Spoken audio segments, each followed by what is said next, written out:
yang baik, Bapa yang ada di dalam sorga, sungguh kami bersyukur untuk sore hari ini ada kesempatan bagi kami kembali untuk bersama-sama bersekutu kaum wanita baptis kabar baik. Terima kasih Tuhan untuk kesempatan ini. Saatnya kami Tuhan akan mendengarkan firman-Mu untuk menjadi pesan kami, pesan-Mu bagi kami hari ini. Biarlah Tuhan Engkau yang menutup bungkus kami dengan darah-Mu yang kudus, yang memberi pemahaman kepada kami, dan Tuhan juga yang memberikan fokus bagi pikiran hati tubuh kami. Tuhan menolong kami sehingga kami mengerti. Terima kasih Bapa, di dalam nama Yesus kami berdoa. Amin. Amin. Selamat sore.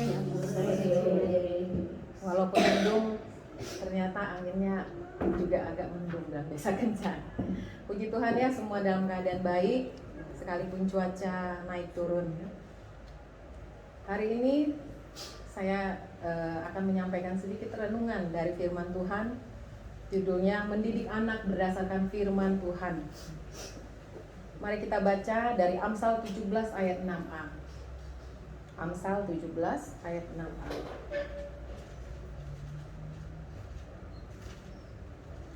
Sudah ketemu? Mari kita baca bersama-sama 1, 2, 3. Mahkota orang-orang tua adalah anak cucu. Sekali lagi, mahkota orang-orang tua adalah anak cucu. Ya, saya sering bilang sama anak saya nih, kebanggaan kami itu kalian. Jadi jadilah anak-anak yang nantinya menjadi kebanggaan bagi kami. Oh, itu anak siapa? Siapa mamanya? Siapa papanya? Jangan karena kejelekannya. Kalau anak pun gagal, siapa itu mamanya, bapaknya? Tetap salah juga. Ya, jadi Amsal 17:6a berkata, mahkota orang-orang tua adalah anak cucu. Sebagai ibu-ibu atau calon ibu, ya, calon ibu, Novita yang kulihat kok. Nanti lebih tajam ke sini, terasa tajamnya. Pasti kita menginginkan anak-anak kita itu adalah anak-anak yang baik, gampang diatur, nurut, terus pintar, cerdas, apa lagi? Jujur, sopan santun. Aduh, pokoknya yang bagus-bagus. Juara kalau bisa. Dan nanti masa depannya, wah, penuh harapan. Gak mungkin ada satu ibu pun yang jangan usah lah anakku ini, biar aja lagi nih. Tapi mungkin aja ada. Karena ada juga ibu yang aneh. Tapi biasanya semua ibu berharap yang terbaik untuk anaknya kelak, dan juga dia berharap untuk dia, maksudnya dari kelakuan anaknya. Tapi kenyataannya mendidik anak, membimbing anak itu untuk menjadi seperti yang kita inginkan, kita harapkan. Teorinya aja yang gampang, prakteknya sulit. Kenapa saya bilang itu ya? Kadang nanti bilang, iya kalau anak ini orang tua jangan langsung marah-marah, harus sabar begini-begini. Oh, anak kalau ke situ jangan langsung dimarahin. Dia nggak tahu kalau orang ibunya sudah capek, terus anaknya nggak bisa diatur, pasti apa yang terjadi? Bla bla bla bla bla bla bla, naik sasaknya. Itu nyata, nggak tahu, saya sih ngalami, ini pengalaman pribadi. Saya udah, oh ya kata teori begini loh, oke saya coba, ternyata gagal juga. Karena memang kadang-kadang nggak segampang itu melakukan di prakteknya. Dulu tetangga saya ada gitu, dia diundang seminar ke sekolah, parenting. Ya, bagaimana menghadapi mendidik anak. Pulang-pulang dia curhat, Tan, orang itu sih gampang aja bilangnya. Ya mereka belum punya anak, belum merasakan gimana. Nanti awak udah capek, suruh buat PR nggak mau, melawan lagi. Siapa nggak marah? Kata mereka nggak boleh marah, harus sabar. Ya katanya gitu, gampangnya aja ngomongnya. Memang iya, kadang-kadang ketika menyampaikan atau seperti saya menyampaikan renungan, gampang aja. Melakukannya itu kita sama-sama berjuang, ya kan. Jadi faktanya memang begitu. Jadi sebenarnya bagaimana sih kita mendidik anak berdasarkan firman Tuhan? Saya ambil dari Ulangan 6 ayat 7, pasti ini sudah hafal semua. Ulangan 6 ayat 7, saya bacakan ya. Haruslah engkau mengajarkannya berulang-ulang kepada anak-anakmu dan membicarakannya apabila engkau duduk di rumahmu, apabila engkau sedang dalam perjalanan, apabila engkau berbaring, dan apabila engkau bangun. Jadi yang pertama itu, ajari dia mencintai Tuhan.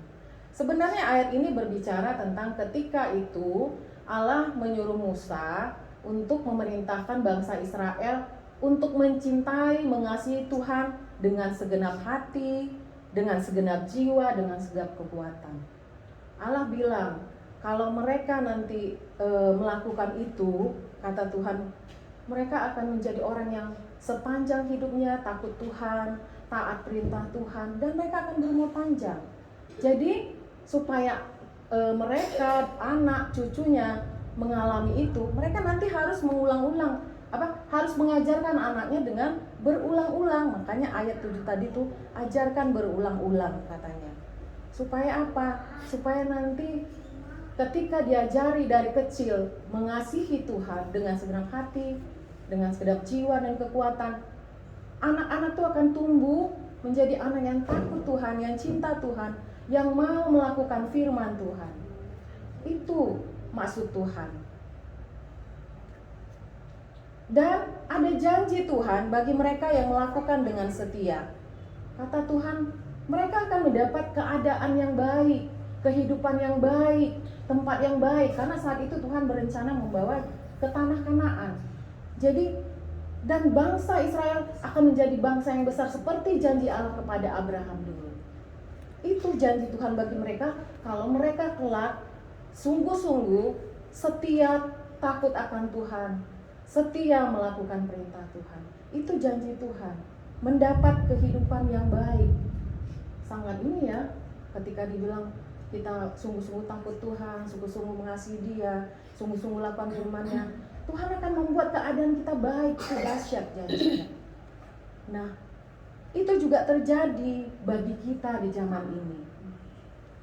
Bila ingin anak-anak kita kelak punya masa depan seperti janji Tuhan di atas, mari kita ajar mereka mengasihi Tuhan dengan sungguh-sungguh.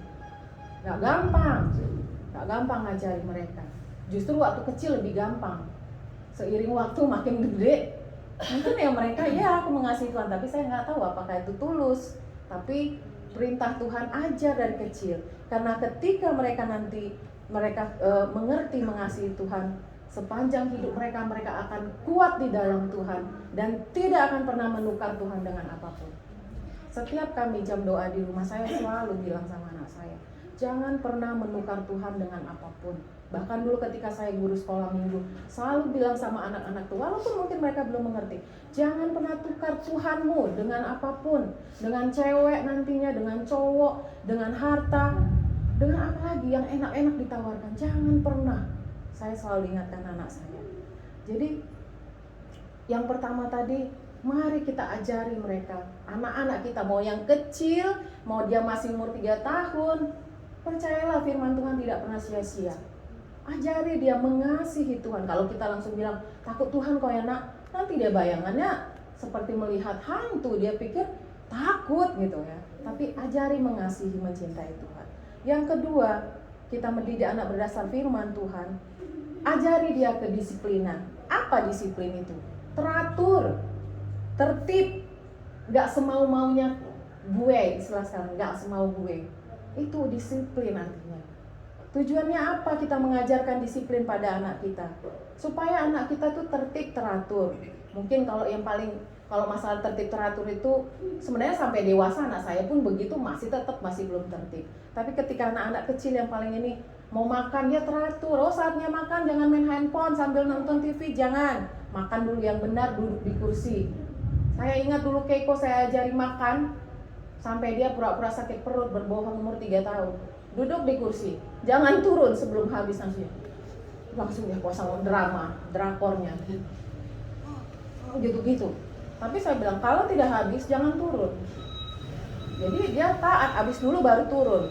Mandi, bermain, belajar lagi paling sulit. Sampai sekarang pun misalnya anak saya udah SMA pun belajar deh, udah mau mahasiswa, udah mau ujian, ya Mami santai aja. Tapi maksudnya ayo ajari dari kecil. Dari kecil ajari dia disiplin untuk tertib teratur. Supaya apa tujuannya disiplin? Tidak bertindak sesukanya. Banyak anak sekarang lagi begini misalnya, tiba-tiba selonong boy aja tuh lari, druk katanya. Mamanya pasti malu. Begitu-gitu kode-kode. Artinya sesukanya, nggak tahu, nggak, kurang sopan.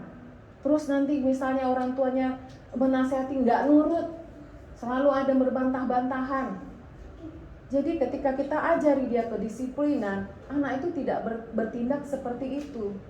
Yang ketiga, anak itu jadi tidak egois kalau disiplin. Artinya semua keinginannya nggak mesti dituruti. Anak egois itu kan, anak saya nyoba JC waktu kecil, dia pernah lihat temennya mungkin. Ketika kita di supermarket, dia agak jauh karena pengen sesuatu, dia berhenti. Apa sih, ngambek ya? Nah, ngancam kan? Ya kami sama suami istri ya udah sepakat. Udah, kalau nggak mau ikut ya tinggal aja. Tapi lirikan mata kita kan nih ya, sekitar berapa meter, kita kan nggak mungkin juga nih. Tapi karena kami konsisten jalan, akhirnya nggak jadi deh itu. Nggak berani lagi besok-besok. Tapi saya punya teman, ketemu di Vigo, berputar-putar anaknya macam gasing. Karena belum dibeli. Sampai mamanya itu malu banget, berputar-putar kalau cuma duduk diam ya. Ini berputar-putar macam gasing. Pasti aku bisa bayangkan, pasti aduh malu gitu ya orang tuanya. Tapi itu memang belajar, jangan ikuti semua maunya dia. Saya dulu kalau belanja, setiap gajian itulah jalan-jalan kita sekeluarga, ini cerita masih kecil ya. Nah, anak saya jatah. Masing-masing cuma bisa ambil 25.000. Jadi mereka sambil belanja, mami ini boleh, mami ini boleh, mami udah berapa? Ya mungkin orang lain berpikir, ih kok pelit kali mamanya. Tapi ketika kami terpuruk di titik nol, anak saya gampang diarahkan. Tahu nggak jatuhnya jadi berapa? Mami boleh belanja berapa? 1.000. Supermarket gue suruh belanja 1.000. Paling banyak 2.000. Tapi tahu nggak? Itu dicontoh tetangga saya karena anaknya kalau nggak dituruti marah. Ketika kami berjalan, 2 keluarga lah, 2 ibu-ibu beserta anaknya. Anak saya dengan antengnya, 2.000 mami jatahnya. Iya. Ya dulu kan masih lebih murah ya, masih ada yang ini. Kadang-kadang gratis. Mereka jadi cari yang promo. Anaknya ini sampai dia bilang, kok ini gimana? Lihat itu, Jesse sama Keiko nurut sama mamanya. Katanya, oh mana gitu kan. Oh puji Tuhan lah. Walaupun kesannya mungkin pelit banget ya, enggak dong. Masalahnya saya nggak sanggup memang lagi untuk memberi dia lebih dari itu. Jadi kalau kita dari kecil tidak menuruti semua maunya, pasti lebih gampang ke atasnya. Seperti ketika anak saya lebih banyak kesaksian ya, karena saya ya yang saya tahu gitu. Ketika anak saya mau kuliah JC itu, dia tahu karena situasi keluarga kami dari dulu kita sistem keterbukaan. Apapun itu, termasuk gaji papanya, gaji mamanya, mereka tahu. Ketika dia mau kuliah, dia pesimis. Mami gimana kalau aku nggak masuk negeri? Ya masuk swasta, kan swasta mahal kuliahnya. Terus kenapa? Ya kan mami kan nanti susah. Kalau kau masuk swasta pun pasti Tuhan sediakan, saya bilang. Jadi dia punya pengertian. JC itu walaupun anak saya tuh sekarang tuh banyak berdoa buat dia karena cueknya luar biasa ya. Kadang-kadang saya sampai bingung menghadapi, cuek banget. Ya pasti yang berbicara sama dia sudah tahu lah gimana. Tapi dia sangat pengertian. Kalau dia minta uang itu, mami ada uang 10.000 aja mami untuk makan hari ini. Saya sebenarnya terus terang, saya sering bilang sama papanya, sebenarnya dia nggak banyak loh minta apa. Anak mahasiswa 20.000 sehari bensin sama itu sangat sedikit dari pagi sampai sore. Tapi ya memang nggak mungkin juga kita mengikuti semua mau dia. Tapi dia paham itu gitu. Jadi kalau dia minta uang tuh pasti mami ada duit gitu. Jadi walaupun sekarang kalau kayak dia itu kalau butuh duit baru datang sama mamanya. Kalau tidak butuh dia sibuk sama kawannya. Dulu saya udah pernah dengar pengalaman ibu-ibu, ibu tenang aja, nanti kalau anak ibu butuh uang pasti dia balik. Saya udah ngalami katanya. Oh ternyata betul. Saya jadi panjang ke sana ya. Jadi pengalaman. Jadi kalau anak sulit diajak kerjasama, sulit kita didik dengan cara yang manis, lembut, didik dengan keras. Bahkan bisa dengan hukuman. Kenapa saya berani bilang gitu? Karena ada Amsal bilang 19 ayat 18, hajar anakmu selama ada harapan. Amsal 23 ayat 13 sampai 14, jangan menolak didikan dari anakmu, ia tidak akan mati kalau engkau memukulnya dengan rotan. Banyak orang tua nggak tega. Saya ingat dulu kakak ipar saya, Sadat kenal, Yanti. Maaf yang namanya Yanti. Ketika itu dia baru punya anak, baru hamil itu setahun setelah pernikahan. Berarti 2 tahun baru lahir kan anak dia. Jadi dia merasa ketika udah anaknya ini nggak berani dia marahi. Kenapa kok nggak mau marahi dia? Anaknya nakal banget. Soalnya Tuhan udah ngasih aku anak, katanya. Aku udah minta dan Tuhan udah kasih. Loh, jadi kayaknya merasa berdosa kali aku kalau marahi. Bener loh dia ngomong gitu. Ya kau salah lah Yan. Nanti dia tuh sulit loh atur. Dia udah kewalahan, anaknya baru umur 3 tahun kali ya dulu ya. Nah, akhirnya dia memberanikan dirinya belajar mencabai anaknya. Ketika anaknya melawan, dia ambilnya cabai rawit lebih kejam dari aku ngasih anakku cabai. Kalau aku anakku cabai, mau mami cabai, gigit. Kalau dia enggak, yang sudah di blender, katanya, apa enggak meleleh ini. Tapi maksudnya kadang-kadang kita enggak berani keras. Kenapa? Aduh, nanti Tuhan ini kayaknya aku enggak bersyukur dikasih anak. Ya kan, tapi tadi ada batasannya. Jangan engkau menginginkan kematiannya. Boleh kita menghajar dia. Bapak pun menghajar kita karena dia sayang sama kita. Saya percaya apapun yang saya alami selama ini karena Tuhan sayang sama aku. Iya, pasti dia sayang. Makanya cuman pandangan manusia, lu terpuruk, lu menderita, percuma ikut Tuhan. Tapi pandangan Allah itu berbeda. Jadi kalau anak itu nggak bisa kita atur dengan manis, keraslah sedikit sama dia ya. Jadi Alkitab mengajarkan untuk merotan anak dalam mendidik. Jadi kalau kita sebagai orang tua, kalau kita mengasihi anak kita, jangan segan untuk bersikap tegas. Jangan sampai anak yang mengatur. Dulu Bambang Yonan, gembala GBI Medan Plaza, dia bilang sama Pak Elim, dulu saya sempat ikut Pak Elim ini gembala juga GPDI. Dia bilang, kan luar biasa ya perkembangan gereja Betel ya di Medan Plaza. Dia kasih tahu rahasianya. Ternyata Bambang Yonan tuh dulu seorang ya manajer gitu ya, marketing manager. Dia pakai cara apa? Dia tahu bahwa sekarang yang ngatur tuh anak. Jadi supaya banyak anak sekolah minggu, supaya banyak jemaat, dia kasih satu anak itu dia invest 10.000. Zaman dulu 10.000 per anak itu besar. Karena orang tua saya mau makan di mana nak? Bukan kita zaman dulu, bapak awak langsung bawa berat katanya ke sini ikut. Sekarang mau makan di mana? Itu kan tanda siapa? Kalau kita bilang karena kita sayang, karena kita membebaskan. Kadang-kadang enggak juga, kadang-kadang karena kita ke sini nak nggak mau katanya. Nah, dia tahu cara itu, dia invest 10.000, jemaatnya membludak. Karena apa? Anak-anak itu senang sekolah minggu di situ. Jadi itu nggak negatif menurut saya. Dia tahu triknya, dia pakai keprofesionalan dia sebagai marketing ya. Artinya itulah tanda anak yang mengatur. Kemana anak mau, biasanya orang tua sekarang ngikut. Nah ya, zaman sekarang anak yang mengatur orang tua biasanya dari kecil malah. Nah, beri hukuman kalau dia melakukan kesalahan, tetapi beri penghargaan, apresiasi ketika dia menjadi anak yang taat dan patuh. Sering kita menuntut anak itu, kok harus begini, turut mami, turut ini. Tapi ketika dia, mama, aku tadi dapat nilai segini, oh ya, cuek, nggak sebanding dong.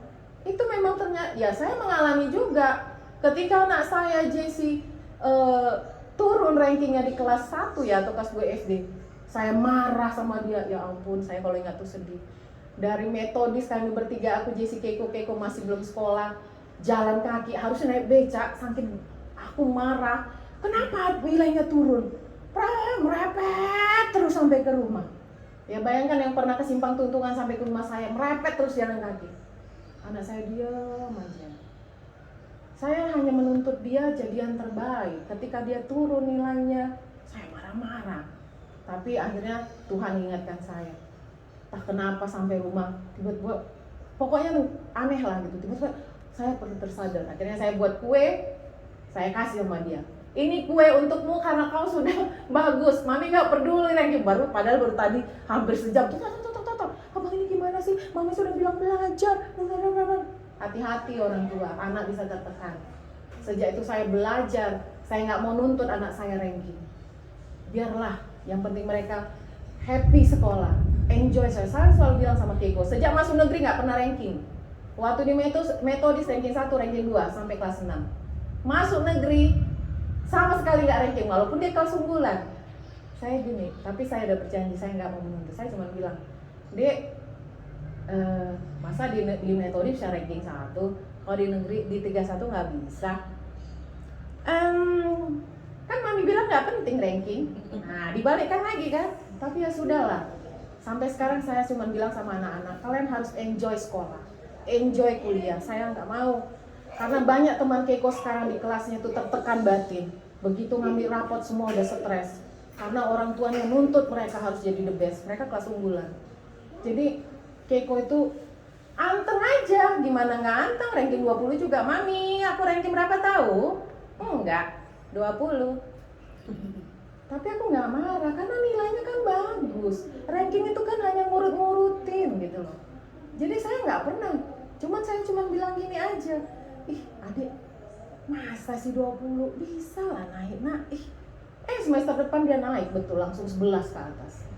Ya jadi kadang-kadang kita lupa mengapresiasi anak. Dulu saya waktu mereka kecil, kalau kalau nilainya 100 ujian 10.000, 100 10.000, jadi tabungannya banyak. Tapi nggak enaknya ketika mereka besar dan saya lagi nggak punya duit. Mami kan dulu kayak gini loh, kalau nilainya bagus kan ngasih gini. Serba salah ya jadi orang tua, tapi nggak apa-apa, kasihlah yang terbaik ya. Jadi engkau yang pegang kendali, kita ibu yang pegang kendali, bukan anak. Disiplin akan membuat anak kita nantinya gampang beradaptasi dimanapun, di pekerjaan, dimanapun. Mereka akan jadi anak yang ya mandiri ya. Saya punya sepupu di Jakarta, kembar. Memang mereka lahirnya kemarin tuh kembar itu kurang berat badannya dan mungkin agak ada kelemahan. Tapi saya nggak tahu, menurut kami sih orang tuanya terlalu memanjakan, karena itu tadi merasa, aduh anakku ini kan dulu lahirnya kurang berat badan, kasihan, akhirnya kebawa sampai nggak pernah dikasih kerja, nggak pernah disuruh ngapa, akhirnya nggak tahu apa-apa, tamat sarjana, nganggur sampai sekarang. Ketika di Jakarta direkom sama keluarga, masuk kerja di BCA, tapi nggak bisa apa-apa. Baru dipanggil bos, nangis di kantor. Akhirnya bosnya ngomong sama yang merekom, gimana itu saudaramu? Masa aku baru ngomong udah nangis? Ya nggak bisa lah. Akhirnya ya kan malu kita kan. Kita jadi bingung, masa ya, maksudnya itulah dia nggak pernah disiplin, terlalu dimanja. Yang ketiga, kita mendidik anak berdasarkan firman Tuhan. Tempatkan diri kita tuh sebagai best friend-nya, teman baiknya bagi anak kita. Ini biasanya bagi anak yang udah bisa diajak ngobrol, masih naik remaja. Tempatkan, saya pun baru belajar masalah ini. Oh iya, ketika kemarin tuh saya stres, naik asam lambung, naik gula, karena menghadapi Jesse yang sulit. Dia sulit diaturnya gini loh, abang jangan pulang malam. Iya ma, tapi pulang malam bahkan pagi. Abang makan, iya ma, tapi nggak dilakukan. Abang kalau abang nggak pulang ngomong, biar mami nggak bingung. Iya ma, gitu semua iya ma. Saya stres gitu, aduh kok nggak berubah gitu kan. Tapi saya belajar dari satu hamba Tuhan. Ketika itu dia Jesse Lantang namanya, pendeta Jesse Lantang. Dia bilang, anak saya tiba-tiba pulang sambil ngisap pave. Pave tahu ya ibu? Saya shock, anak pendeta ngisap pave. Sebenarnya saya sudah marah sekali. Ya kan wajar dong, kita hamba Tuhan, anak kita nggak ini pasti gimana nih. Tapi Roh Kudus bilang, anggap dia sebagai temanmu. Akhirnya dia bisa tenang. Gimana nak? Emang enak ngisap itu? Enak loh Dedi, apalagi rasa stroberi katanya. Kalau di ruangan ber-AC Dedi, stroberi itu apa lah gitu kan.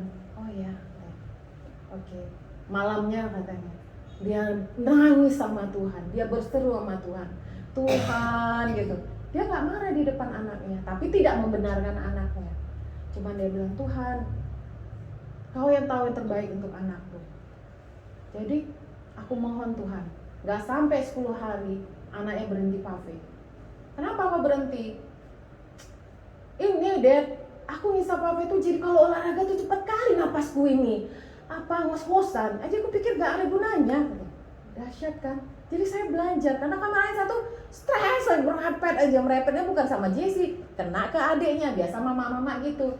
Kesal sama suami, anak yang kena. Kesal sama yang ini, anak yang, bener nggak sih? Benar. Jujur kan? Jujur. Kita kesal sama suami, anak yang kena. Padahal itu salah loh.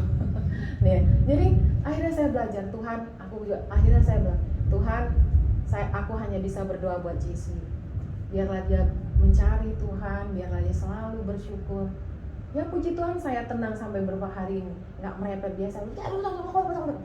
Makanya aku berasa dia malas pulang ya kan, enak di kosan sama temannya. Maksudnya kosan temannya, dia numpang, nggak pulang ya kan. Jadi jadikanlah dia sebagai, jadikan diri kita tuh temannya. Keiko tuh macam teman sama saya, apapun diceritain. Bahkan terus terang kita sampai hal-hal yang mungkin orang tua tabu membicarakan, kita enggak. Dia cerita misalnya tentang apa, ya saya bilang, Dek, ntar lu kalau pacaran jangan bucin ya. Gila nanti bucin, masa orang bucin sekarang? Iya mami, temanku bucin, hamil. Teman Jessie SMA kemarin married, hamil. Jadi kalau saya sampai cerita detail sama mereka dari kecil, artinya kita terbuka. Jadi Keiko tuh cerita apapun, saya nggak pernah langsung gak boleh gitu. Ibu-ibu tahu, waktu kemarin dia mau ulang tahun temennya 17 tahun, dia pakai baju seksi, baju dicoba-coba mau pakai apa, ada temanya. Ya pakai di sini diikat, nampak ini, segini. Mami, keren kan? Kalau mama-mama zaman dulu, aduh, kata pasti udah marah. Kenapa lu? Pasti itu. Nggak tahu masih ada nggak sekarang. Tapi saya gini, keren sih, Dek. Tapi kalau naik angkot kayaknya nggak cocok lah. Itu kayaknya harus naik mobil. Mami nggak tahu lah. Fashion di Jakarta itu gini loh kalau orang party. Ininya nampak loh semua. Jadi kayak pakai bikini, baru celana panjang, nampak perut kan. Cuman aku nggak mau langsung bilang, kau itu berdosa lo gitu. Karena pasti nanti dia langsung saya apa gitu. Aku cuma gini. Tapi adik mau memang pakai gitu ke pesta? Enggak ah. Jadi biarkan aja dia berekspresi, tapi dia berani mengutarakan, gini loh Ma, zamannya kami. Oh iya ya. Oh iya ya. Cuman seksi ya Dek. Sekarang justru gini loh Dek. Kalau yang kayak gitu malah nggak dilirik sama cowok-cowok. Mereka nggak terangsang ya. Kita ngomong sama aku sama dia apa adanya. Mereka nggak tergoda. Lo tahu nggak Dek? Yang justru menggoda mereka orang pakai rok panjang belahannya tinggi.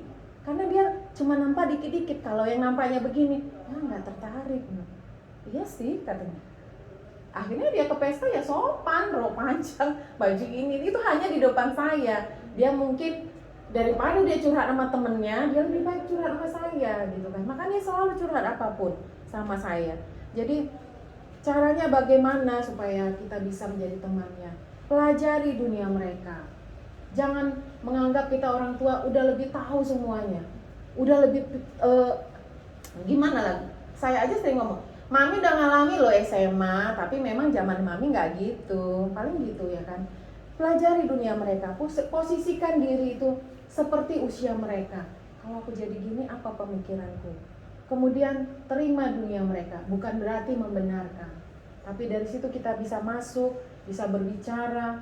Dia sangat terbuka. Kau punya pacar Dek? Enggak, orang teman gengnya semua begini ya kan. Saya bilang nggak boleh loh Dek. Ya orang memang mereka sendiri yang bilang, ya aku gila katanya. Ya kau harus, ya ngeri loh ternyata. Temen geng dia itu ada 2 atau 3 cowok melambai katanya. Saya bilang, kau nasihatilah, bilang kau tuh laki-laki. Nah, jadi ada pacar? Enggak katanya. Kami bilang sama mereka, kalau kalian mau pacaran silahkan. Tapi harus dengan pacaran kalian jadi semakin semakin nilai bagus, bukan semakin buruk, dan bawa pacar ke rumah, kenalkan sama kami. Jadi itu, mari kita didik anak kita berdasar firman Tuhan, ajari dia mengasihi Tuhan dari kecil. Kemudian yang kedua tadi, ajari dia disiplin, dan ketiga, jadikan dirimu temannya. Itu aja firman Tuhan. Biarlah kita lebih sabar menghadapi anak-anak kita yang kecil, yang sedang, yang dewasa, ya. Bahkan yang sudah menikah, jangan pikir kalau anaknya udah menikah pasti kadang orang tua sudah lepas. Banyak teman saya anak yang menikah belum lepas juga masalah. Tapi kita tetap bawa anak kita, doakan mereka Karena saya percaya, seperti saya pernah dengar satu putri Indonesia ketika dia diinterview, kenapa kamu jadi finalis? Dia bilang, dulu mama saya pernah bilang, suatu hari kau akan jadi putri Indonesia, kau akan di situ. Mungkin mereka saat itu nonton, dan itu terjadi sekian puluh tahun lagi ketika dia jadi finalis. Saya lupa dia menang, kayaknya dia menang. Jadi saya disitu belajar, imani apa yang kau harapkan untuk anakmu kelak. Doakan dari sekarang, bahkan jodohnya doakan dari sekarang, supaya kelak dia dapat jodoh yang sungguh-sungguh takut Tuhan. Kadang-kadang kita bilang, aduh masih kecil kok anak kita. Jangan, doakan aja dan percaya bahwa masa depan mereka akan masa depan yang penuh harapan di hadapan Tuhan. Mari kita berdoa. Bapak, terima kasih kami boleh belajar bagaimana mendidik anak-anak kami. Biarlah Tuhan yang memberi kami kesabaran, memberikan kami hikmat, memberikan kami tuntunan selalu ya Tuhan, ketika kami membimbing mereka, agar mereka selalu mencintai Tuhan dan tidak pernah menukar Tuhan dengan apapun. Berikan kemampuan kepada kami Tuhan, berikan kami juga keteladanan, supaya anak-anak kami boleh mencontoh yang baik Tuhan. Terima kasih Bapa.